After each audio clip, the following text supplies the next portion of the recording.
As we continue with our 1 hour long special regarding the Obama administration's changes to U.S.-Cuba diplomatic relations, we invited our next guest to discuss the debate between Republicans and Democrats. We welcome Anna Carbonell, managing partner of The Factor, Inc., a political and public policy consultation firm. Anna has also worked for the Romney presidential campaign, overseeing the Hispanic vote in Miami-Dade County. She has also worked for former Congressman Lincoln Diaz-Balart and Congressman Mario Diaz-Balart. Also joining us is Alejandro Millar, an attorney at the law firm of Fox Rothschild. He is a former Obama administration official and press secretary to former Miami Mayor Manny Diaz. Welcome to both. Ladies first. How about that, Alejandro? Absolutely. Anna Carbonell, your thoughts on the change in Cuba policy? Well, it's sad from multiple perspectives. It's sad from national security perspective. It's sad for the cause of human rights and democracy. And more importantly, it's a sad day for the people in Cuba that are fighting for peaceful democratic transition, and because the Obama administration decided to legitimize that regime and therefore completely disregard those that are fighting for a transition towards democracy that includes multi-party election, free assembly, the press, and labor unions. And so the president separated himself from a tradition of bipartisan support for those advocating for democracy and change in Cuba, and opted to legitimize that regime at a crucial moment in Cuba's history, and it's very sad for those three reasons. Alejandro Millar? I thought it was a wonderful moment, not only for the Cuban people, but for President Obama, showing that he had the courage to change a policy that's been broken for decades. The president clearly supports civil society in Cuba. I don't believe that he's legitimized regime at all. In fact, what has changed? Helms-Burton is still a law. The embargo is still a law. He has shown that he's going to take his executive power to the farthest reach possible to continue this process of engagement that he started since 2008. In 2009, they increased remittances, they increased travel. Over the past 5 years, we've seen the sowing of more democracy and more capitalism in Cuba. So this is just a natural extension of that plan. And for me, as a Cuban American that's visited Cuba, that made that my hallmark to enter into public service, I'm extremely excited because I believe that this is the beginning of the end of the Castro regime and the beginning of democracy in Cuba. Let me just ask you a question. In a way, isn't that saying that it's been the United States' fault all along, that Castro has not become a democracy? Well, the argument has been made for many years that Castro, both Fidel and now Raul, have used the embargo and American policy as a scapegoat to maintain power. And there might be a truth to that. Whether that's the entire truth or a partial truth is a very complex issue. But yes, there can be no doubt that America, the most powerful country in the world, with our superior bargaining power to Cuba, a change in policy means that no longer can Cuba use us as a scapegoat for their failures in running their own country. So the theory is that now that we have a policy of engagement with the Castro regime, all of a sudden there's going to be a popular uprising in Cuba where the Cuban people are going to overthrow that regime. So that's the premise of this policy change. The truth of the matter is that the reason that the Castro regime has stayed in power is because it's a totalitarian regime. It has not needed an excuse regarding U.S. policy to oppress people. Every other nation in the world trades with Cuba, has tourism in Cuba. That has not changed the regime's practice of violence and oppression. It's an island that has used that method in order to maintain control. All this does is that at the end, the final stages of Fidel and Raul Castro, when they're in their 80s and a new generation of leadership is coming into Cuba's future, has told the international community it's okay to perpetuate that system beyond the life of Fidel and Raul Castro. And by the way, ignore the ladies in white, ignore Jorge Luis García Pérez Antunes, ignore Paco, ignore Joanny Sanchez, ignore the civil society that is emerging because they're completely irrelevant. They don't deserve a seat at the table. Who deserves a seat at the table is the brutality of that regime. It's Raul Castro. It's the military that has kept them in power. And that's what makes this announcement by the president completely repulsive, because we have had a tradition in this country. Republicans and Democrats, we might disagree on sanctions, but we agree that that civil society deserves our unquestionable support. and by the president not making reference, by not challenging that regime to engage in having a dialogue with that internal civil society in a way that is substantive and serious, completely undermines the moment, the key of transition beyond the life of Fidel and Raul Castro. And that's what makes this announcement, this policy's change, this tone so unfortunate. Thank goodness there's still an embargo, not because of the president, because even though in 2008 he said, I support the embargo, now he said he's going to put his entire political force in mobilizing trade unions, groups, advocacy groups, chambers, every organization you can think of, to put all the pressure on Congress imaginable to try to break through that bipartisan coalition that, thank goodness, exists to maintain sanctions. And by the way, sanctions don't exist as a vengeful tool or as a method to protect U.S. Economic interests. Sanctions exist to tell the world and to tell the Castro regime, by the way, we, the United States, will do business with you once three things happen. Political prisoners are freed, there's a right to free assembly, and multi-party elections exist. So I would ask, what of those three measures do the Cuban people not deserve? The Cuban people deserve all those measures. And this announcement, which culminated high-level secret talks that, as your previous guest pointed out, involved the Vatican, needed to be kept very closely to the vest. Over the next months and years, you will see engagement with civil society. All of the things that she's requesting will occur. There is no doubt that we cannot, the bridge to democracy in Cuba has to function not through the oppressive communist regime of the dictators in power there, but through the people itself. Having been to Cuba in 2003, which again, hallmarked my lead into public service, the Cuban people there see the Castros as there's a Stockholm syndrome. They are hostages to them. Now, while allowing more flow of currency and commerce into them, hopefully, capitalism will start to seed itself, which we've seen over the past 5 years and beyond, ever since the special period, to lead to the Cuban, not an uprising, but a soft landing. What was the alternative? A chokehold, where now that Russia's cut off financial aid, now that Venezuela, their financial aid to Cuba being in doubt. So what does the other side advocate? That we should just choke them to death so that it turns into a dysfunctional calamity, versus allowing American aid to start to flow into there, creating a dialogue with an embassy in Havana, with interaction with civil society, and over time, seeing what happens once those figureheads, Raul and Fidel, who is nowhere to be seen, fall away. So U.S. law allows for assistance to Cuban civil society today.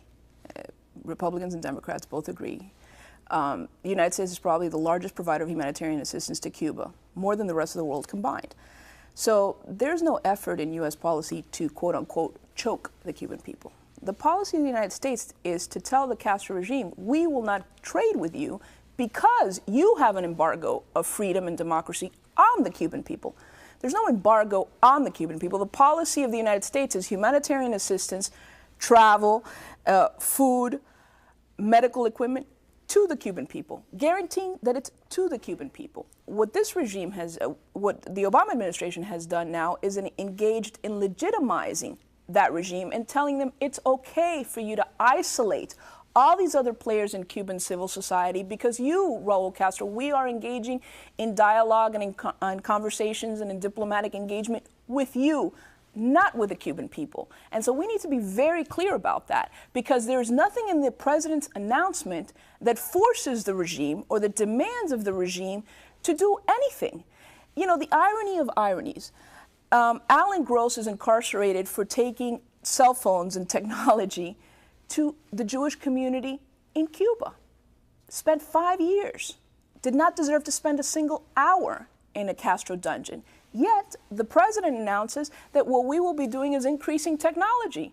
Our law already allows us to take technology into the Cuban people, but it's the regime that prohibits it. So there's nothing in that measure where the Castro government now says, by the way, we will no longer incarcerate you for dangerousness, or we will no longer incarcerate you for speaking on behalf of pro-democracy or the International Declaration of Human Rights. He obtained zero concessions from that regime that benefit the Cuban people, while we gave him everything in exchange. Alejandro. I disagree.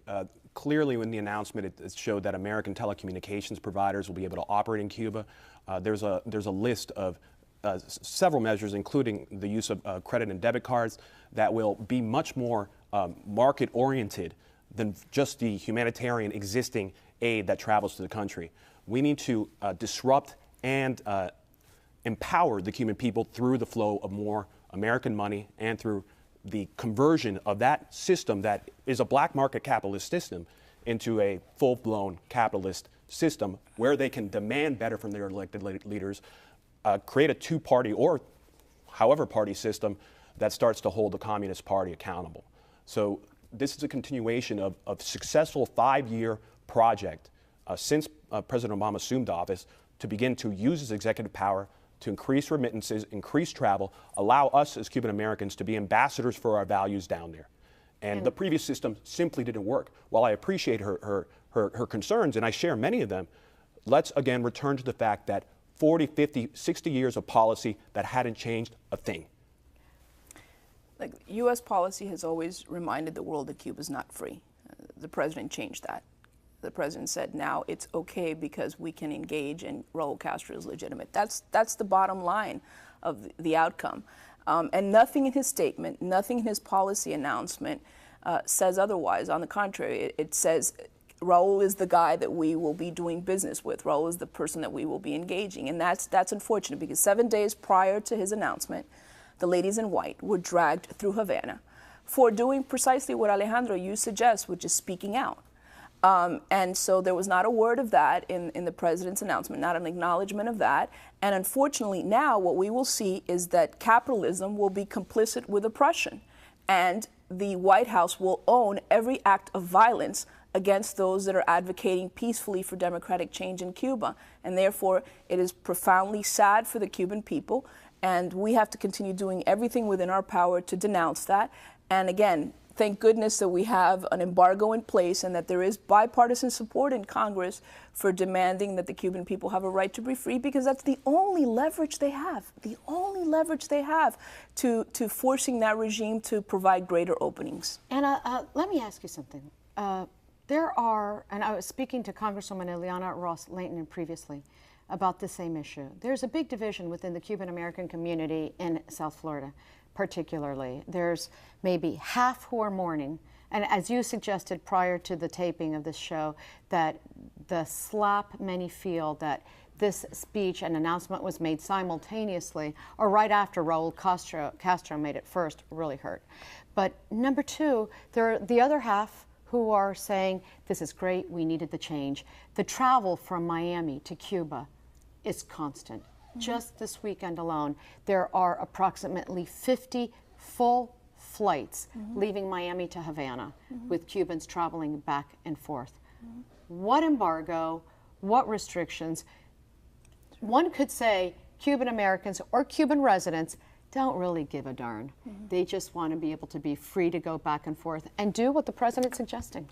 Yeah, and I would argue to that there are a lot of Cubans, including those that go to the island on a regular basis, that want to be able to go and visit their families. And look, we all understand that to be a humanitarian element. Who wouldn't want to be able to see their mother or their sister? That's not the argument. That's not the issue at hand here. The issue at hand is here: do we reward that regime by providing it the hundreds of millions of dollars that American tourism would represent if we open up American tourism to the island?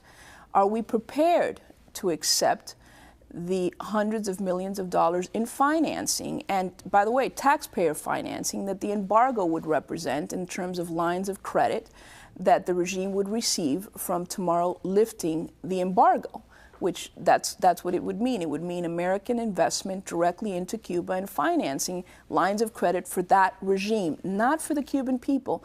So what would that do? It would allow that regime to perpetuate itself beyond the life of Fidel and Raul Castro, consolidating the elite within the military to now have access to American capitalism, because it won't be the Antuneses of the world or the Joanny Sanchez's of the world negotiating with corporate America. It will be Raul and his entourage that now will have greater loyalty, not driven on communist ideology, but driven by pure, unbridled, brutal capitalism that will use slavery as a mechanism of control. Very strong words, and yet the rest of the world already actively does business in Cuba. America's stature and presence closest to that country means that we can play a pivotal role in sharing our values and our democracy by actively engaging versus isolation. What the president announced this week is a change in tone. Now, let's be honest. There's already a Cuban interest section in Havana. All they have to do is change the name on it, and it becomes an embassy overnight. That is an important tool for Cubans on the island to be connected with their families here.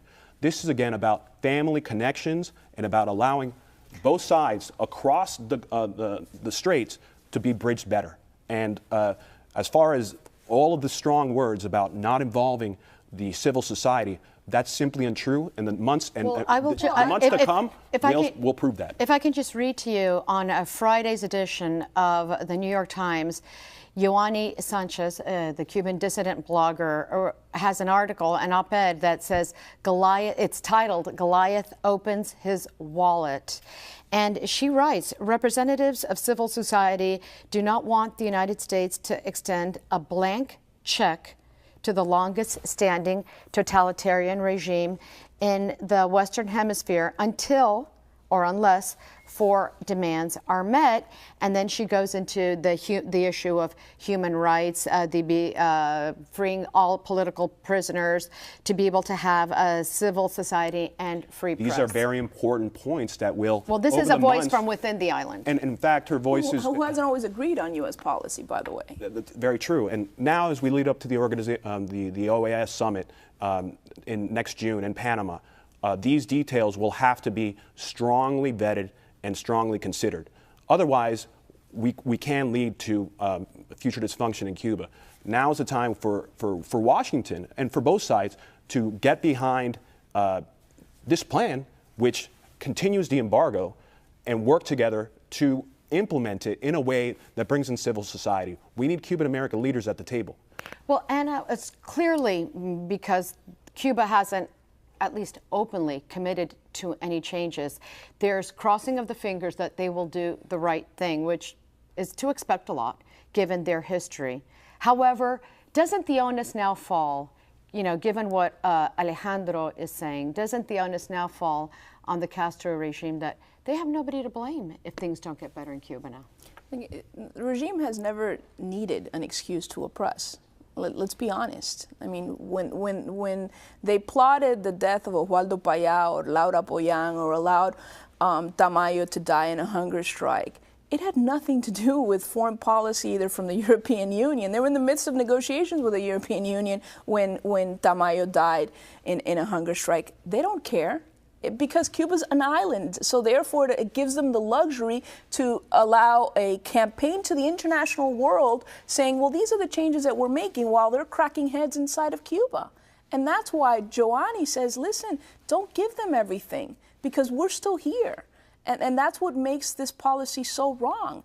I have to disagree with Alejandro. The president has said he's going to put the full weight of his effort behind taking down the embargo. He no longer supports it. He's already said it. He's going to, force Congress to change. But yet he's asked nothing of the Castro regime in telling them, listen, you need to engage in allowing the Cuban people to have an election. Allow political parties to register. Let the different groups in Cuba establish themselves within the different ideological spectrums. No one here is looking to ban one ideological spectrum versus the other. Let all the ideological spectrums within Cuba manifest themselves. But do it within the parameters that are legal, that allow a transition, not arbitrarily, where the regime feels threatened tomorrow by XYZ measure and all of a sudden cracks down. I agree that those demands must be made. But why weren't they made? Because this was a moment that basically concluded high-level secret talks. And not everything can be done when you're basically turning the page on the last Cold War relic in the world. When the Berlin Wall fell, not everything that both sides wanted happened immediately at that time. What's clear now is that a change in tone has happened on the American side that is a point of encouragement in Havana. I've heard anecdotally that after this announcement was made by the president, there were students in the University of Havana crying and cheering in the halls. They've been looking for some symbol from the United States that they're here for those people. Now, while some portions of the exile community here and the civil society in Cuba might be right now legitimately offended that they weren't involved in the talks, this is something that clearly, in the president's good judgment, needed to happen at a high level involving those parties. Fascinating how the future of Cuba's right to self-determination has to be described in secret, high-level talks that do not include either the elected representatives of the Cuban people or those that are fighting for democratic change in Cuba. President Obama is an elected representative of the Cuban people. How admitting that completely delegitimizes every effort that should be directed at the Cuban people's right to self-determination and individual dignity, which is at the core of this issue, which is what we should all be demanding. Look, American business will benefit when the Cuban people are free. They will not benefit from doing business with the enslaved people. Let me just make clear that President Obama represents me in this. This culminates a project that I helped him create back in 2000 and 2008, and I'm thrilled with what he's done. And he also represents that minority, 49%, what have you, of Cuban Americans that wanted a change in policy. And that's simply what we need to understand this is. This is turning the page on 50 years of failure as far as America's policy. Thank you both for joining me today. Burton is still a law. The embargo is still a law. He has shown that he's going to take his executive power to the farthest reach possible to continue this process of engagement that he started since 2008. In 2009, they increased remittances, they increased travel. Over the past 5 years, we've seen the sowing of more democracy and more capitalism in Cuba. So this is just a natural extension of that plan. And for me, as a Cuban American that's visited Cuba, that made that my hallmark to enter into public service. And Congressman Mario Diaz-Balart. Also joining us is Alejandro Millar, an attorney at the law firm of Fox Rothschild. He is a former Obama administration official and press secretary to former Miami Mayor Manny Diaz. Welcome to both. Ladies first. How about that, Alejandro? Absolutely. Ana Carbonell, your thoughts on the change in Cuba policy? Well, it's sad from multiple perspectives. It's sad from national security perspective, for those advocating for democracy and change in Cuba and opted to legitimize that regime at a crucial moment in Cuba's history, and it's very sad for those three reasons. Alejandro Millar? I thought it was a wonderful moment, not only for the Cuban people, but for President Obama, showing that he had the courage to change a policy that's been broken for decades. The president clearly supports civil society in Cuba. I don't believe that he's legitimized regime at all. In fact, what has changed? As we continue with our 1 hour long special regarding the Obama administration's changes to U.S.-Cuba diplomatic relations, we invited our next guest to discuss the debate between Republicans and Democrats. We welcome Ana Carbonell, managing partner of The Factor, Inc., a political and public policy consultation firm. Ana has also worked for the Romney presidential campaign, overseeing the Hispanic vote in Miami-Dade County. She has also worked for former Congressman Lincoln Diaz-Balart. Sad for the cause of human rights and democracy, and more importantly, it's a sad day for the people in Cuba that are fighting for peaceful democratic transition, and because the Obama administration decided to legitimize that regime and therefore completely disregard those that are fighting for a transition towards democracy that includes multi-party election, free assembly, the press, and labor unions. And so the president separated himself from a tradition of bipartisan support for